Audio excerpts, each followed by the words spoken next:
ভারতে মুসলিম শিক্ষার্থী স্কুলে ভর্তি নিচ্ছে না, 30 শিক্ষার্থীকে ফিরিয়ে দিলেন প্রধান শিক্ষিকা। ভারতের কেরালার কোল্লাম জেলার একটি সরকারি অনুদান প্রাপ্ত স্কুলকে কেন্দ্র করে তীব্র বিতর্ক সৃষ্টি হয়েছে। অভিযোগ উঠেছে শুধুমাত্র ধর্মীয় পরিচয়ের কারণে প্রায় 30 জন মুসলিম শিক্ষার্থীকে স্কুলে ভর্তি নিতে অস্বীকার করেছেন প্রধান শিক্ষিকা। এই গুরুতর অভিযোগটি উঠেছে সাত্তামকুট্টা গ্রামের ডক্টর সিটি ইপেন মেমোরিয়াল RHS স্কুলের প্রধান শিক্ষিকার বিরুদ্ধে। ভুক্তভোগী অভিভাবক এবং স্থানীয় জনপ্রতিনিধিদের দাবি, ভর্তি হতে আসা মুসলিম শিক্ষার্থীদের উদ্দেশ্য করে অত্যন্ত বৈষম্যমূলক ও আপত্তিকর মন্তব্য করেছেন তিনি। অভিযোগপত্রে বলা হয়েছে, প্রধান শিক্ষিকা অভিভাবকদের সরাসরি বলেন, এই স্কুলে মুসলিমদের কোনো জায়গা নেই। এখানেই শেষ নয়, তিনি আরও যোগ করেন, যারা সাদা পোশাক, ধর্মীয় পোশাক পরে আসবে তাদের ভর্তি নেওয়া হবে না।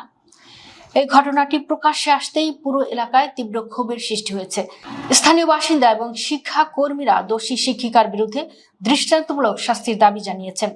প্রতিবেদন অনুযায়ী চাক্কুভালির একটি দারস ইসলামী শিক্ষা কেন্দ্রের পড়াশোনা করা 30 জনের মতো শিক্ষার্থী ওই স্কুলে ভর্তির জন্য আবেদন করতে গিয়েছিল।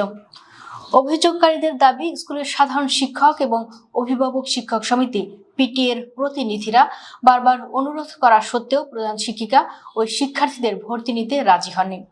আরও অভিযোগ, এ বিষয়ে স্কুল কর্তৃপক্ষ এবং জেলা শিক্ষা কর্মকর্তা DOর কাছে লিখিত অভিযোগ জানানো হলেও তাৎক্ষণিকভাবে কোনো ব্যবস্থা নেওয়া হয়নি।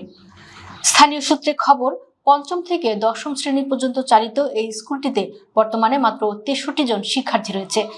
এর মধ্যে হাই স্কুল বিভাগে মাত্র 1 জন মুসলিম শিক্ষার্থী পড়াশোনা করছে। স্কুলের শিক্ষকরা জানিয়েছেন, শিক্ষার্থীর সংখ্যা আশঙ্কাজনকভাবে কমে যাওয়ায় তারা নিজেদের চাকরি বাঁচাতে আপ্রাণ চেষ্টা করছেন।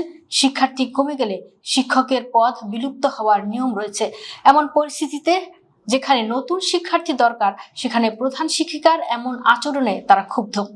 PTA সহসভাপতি অভিযোগ করে বলেন, আসল সমস্যা ছিল যে বাচ্চারা মুসলিম ছিল, এমনকি তারা কি পোশাক পরে এসেছে সেটাকেও সমস্যা হিসেবে দাঁড় করানো হয়েছে। কয়েকজন শিক্ষক দাবি করেছেন, প্রধান শিক্ষিকা এর আগেও বিভিন্ন সময় এ ধরনের আচরণ করেছেন।